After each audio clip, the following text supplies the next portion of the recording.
এবং আজকে আমরা দেখব যে কীভাবে ফটোশপে নতুন ডকুমেন্ট ওপেন করা যায়। আজকে হচ্ছে ফটোশপের দ্বিতীয় টিউটোরিয়াল। আর আপনারা যারা এখন পর্যন্ত প্রথম টিউটোরিয়ালটি দেখেননি, অবশ্যই আই বাটনে লিঙ্ক দেওয়া থাকবে, সেখানে ক্লিক করে দেখে নিতে পারবেন। তো ফটোশপে নতুন করে কোনো ডকুমেন্ট ওপেন করার জন্য প্রথমে আমাদেরকে ফাইলে ক্লিক করতে হবে।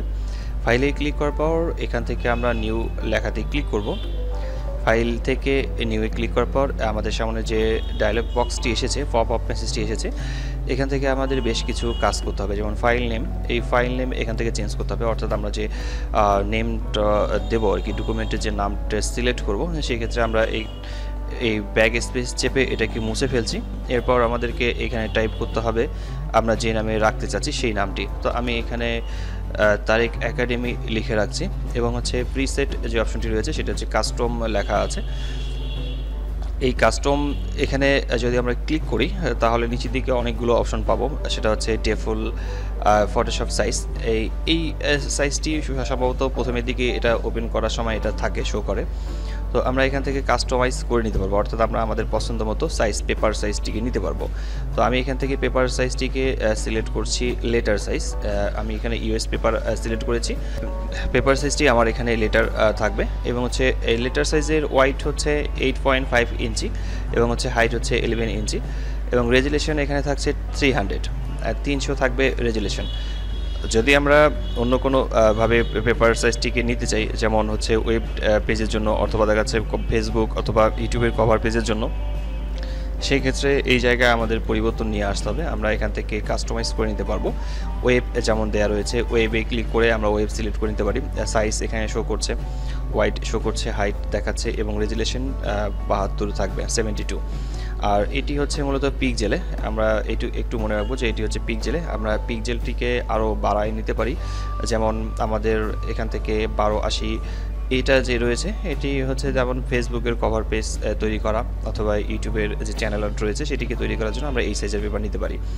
আর এটার রেজুলেশন থাকছে মূলত 72। আর আমাদের কালার মোড থাকবে 8GB। আমরা এখান থেকে 8GB সিলেক্ট করে রাখবো। আর যদি আমাদের প্রিন্ট করার প্রয়োজন হয় সেই ক্ষেত্রে আমরা এখান থেকে কালার মোড 8GB নয়, আমরা এখান থেকে কালার মোড সিলেক্ট করব CMYK কালার। আমরা এই কালারটিকে সিলেক্ট করব এবং রেজুলেশন সেখানে হবে 300। যেমন আমি একটু উদাহরণ সহকারে দেখিয়ে দিচ্ছি।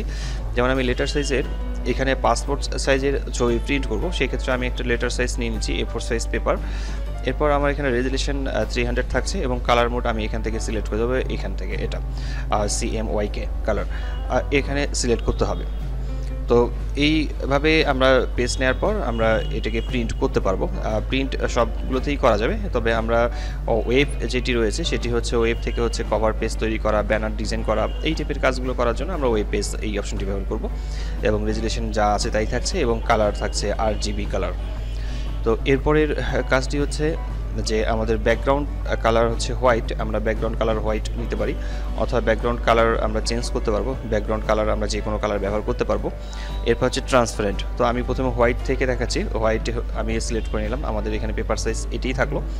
এরপর ওকে লেখাতে ক্লিক করলে আমাদের এখানে এটি নতুন পেজ ওপেন হবে। এই পেজটি শো করছে এরকম, সেটা হচ্ছে হোয়াইটে। আর যদি আমরা নতুন করে আরও একটি পেজ ওপেন করে নিই, আর সেক্ষেত্রে হোয়াইটের পরিবর্তে ব্যাকগ্রাউন্ড কালার ব্যবহার করে ওকে লেখাতে ক্লিক করি, তাহলে ব্যাকগ্রাউন্ড কালার চলে আসছে। এখানে ব্যাকগ্রাউন্ড কালার শো করছে রেড কালার। যেহেতু আমাদের এখানে রেড কালার সিলেক্ট করা আছে, সেক্ষেত্রে আমি এখানে রেড কালার দেখতে পাচ্ছি। এরপর আবার নিউয়ে ক্লিক করতে হবে। নিউয়ে ক্লিক করার পর আর যদি আমরা সেখানে ট্রান্সপারেন্ট সিলেক্ট করে নিই, ট্রান্সপারেন্ট সিলেক্ট করে নেওয়ার পর ওকে লেখাতে ক্লিক করি, তাহলে ট্রান্সপারেন্ট এরকম দেখাবে, অর্থাৎ ব্যাকগ্রাউন্ডে কোনো কালার শো করবে না।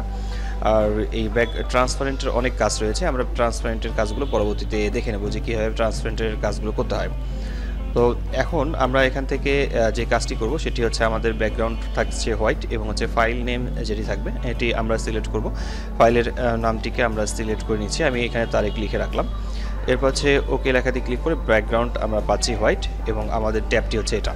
আমাদের ট্যাব হচ্ছে এটি, আমরা এখান থেকে আমরা দেখতে পারবো। আমি যতগুলো কাজ করেছিলাম সবগুলোতে আলাদা আলাদা ট্যাব চলে এসেছে, আর এই ট্যাবগুলো থেকে দেখে নিতে হবে যে কোথায় আমাদের কাজগুলো হচ্ছে।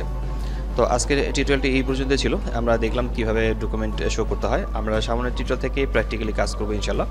তো দেখা হচ্ছে পরবর্তীতে নতুন টিউটোরিয়ালে। ততক্ষণ পর্যন্ত সবাই ভালো থাকবেন। আরও একটি কথা বলে রাখি, যদি আপনারা আমার চ্যানেলটি নতুন দেখে থাকেন তাহলে অবশ্যই সাবস্ক্রাইব করতে ভুলবেন না এবং পাশে থাকা বেল আইকনটিতে অবশ্যই ক্লিক করবেন। ধন্যবাদ সবাইকে। খোদা হাফেজ।